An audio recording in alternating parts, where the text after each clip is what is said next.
Hi guys! Welcome again to another Tuesday tutorial of Tiger Garage.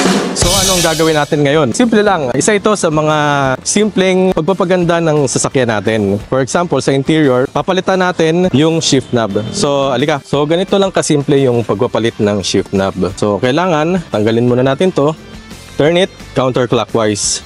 So yan. Sa mga modifications sa interior sa sasakyan, sa loob, mga accessories, ito yung isa sa pinakamadaling palitan. Yan. So inikot lang natin counterclockwise, natanggal na. Then palitan natin ng aftermarket.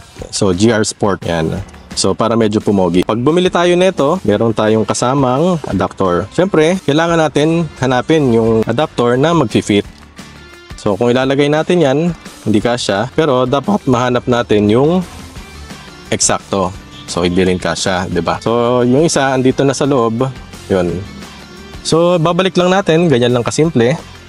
Then, turn it clockwise. So, ganyan lang kadaling magkabit. Yan. So, okay na.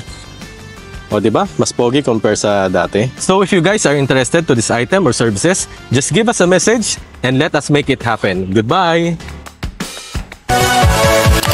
Yeah!